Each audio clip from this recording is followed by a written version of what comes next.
Hey friends, welcome to my channel. My name is Lynn and I am gonna do something kind of outside of my comfort zone. I'm gonna really explore different media supplies that I have, and I am starting off with this is watercolor cardstock that I used my new pretty amazing cinch stack cutter. I cut like a whole stack. It was 30 sheets of a bound water paper pad, and I just whacked it in half with my cinch stack cutter. It was so satisfying to do. So now I have a bunch of panels and I need to play with them. And I have these sprays. They are fireworks sprays. And they have some mica in them, so there's a little bit of a shine. And I'm starting with sort of one layer of three different shades of blue. And then I dried it with my heat gun. And I'm going to put a second layer, and one of the reasons is just to build up a little bit of that color. And the problem when you spray, not the problem, but you just get a different look when you spray wet on wet, because the colors just start to meld into each other, as opposed to if you give it a second to dry, then whatever you've already put down, even if it's not 100% permanent, it won't mix quite as much. It might reactivate a little bit just depending on the media that you're using, but it will hopefully kind of stay. And that way your darker colors, as you're spraying them on top, they won't lighten as much. And that's what I was going for. I was trying to go for some contrast. And I even splattered onto this panel some black fireworks spray, but that too has mica in it. So you can kind of see it when it dried, it almost looks gray, but that's because it's got a silver mica in it that gives it that ashy, that grayish look to it. So I brought out some black acrylic paint, and I splattered with that. Then I let that whole thing dry, and this is the end result, which I really, really love the look of it. And I was inspired to do all of this craziness by just a note by Justin. And this month, Justin is who we have all been inspired by for this Oh So Inspired collaboration hop by Call Me Crafty Al here on YouTube. If you want to see Justin's original card that inspired all of us, just expand the description box below. You'll find a link to his Instagram as well as a direct link to the specific card that has inspired all of us. And also in that description box is a playlist where you'll find all of our videos.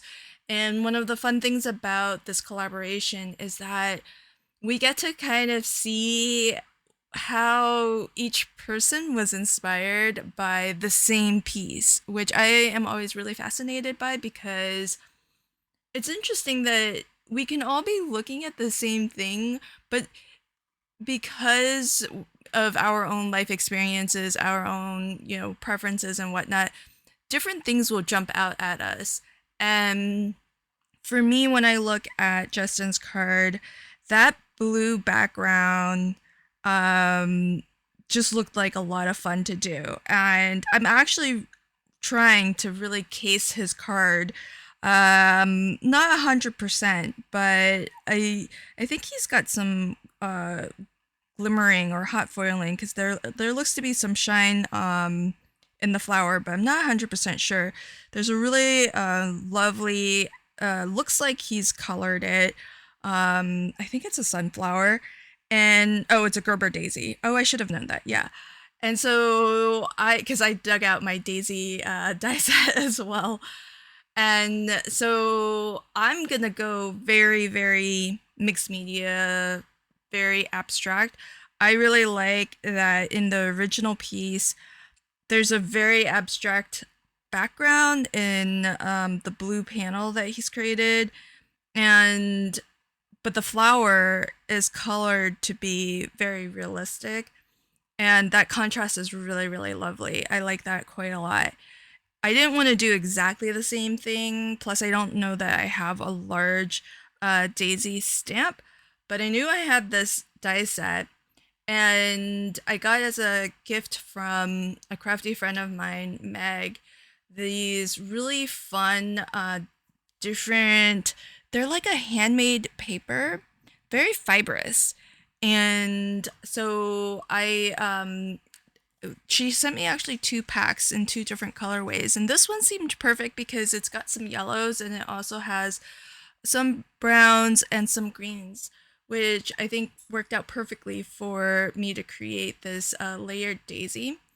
And so my flower is going to be very abstract, going in, keeping in line with the whole panel feeling very abstract.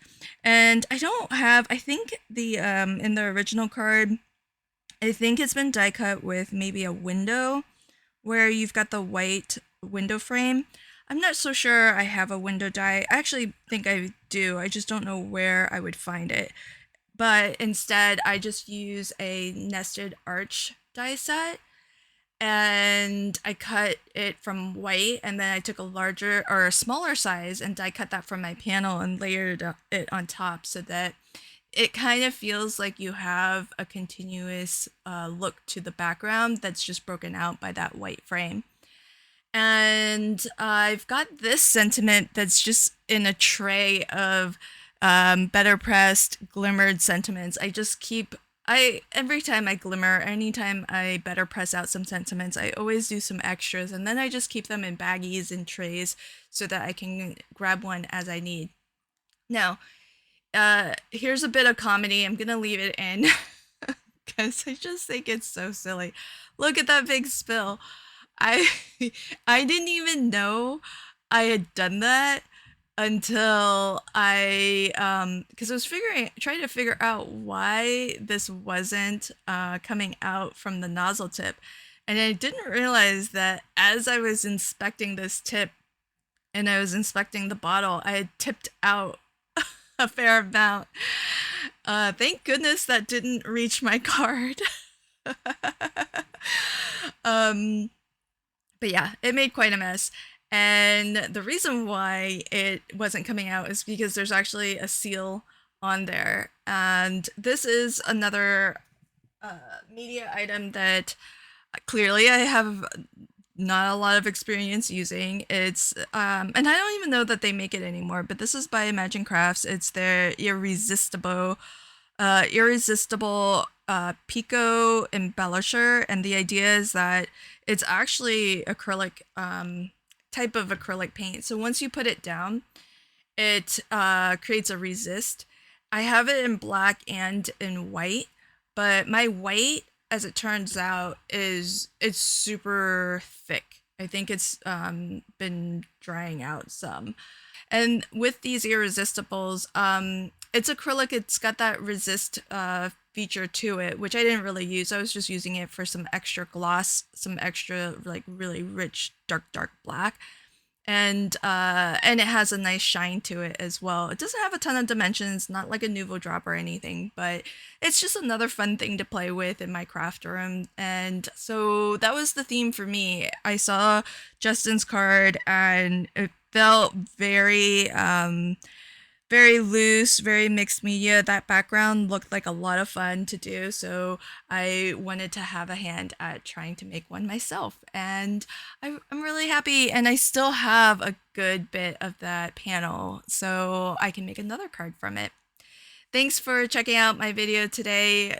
Be sure to expand that description box and check out what everybody else has made. Hop along. And I hope you'll leave some love on each of the channels you hop to. Thanks again, and until next time, happy crafting and have a fabulous day. Bye.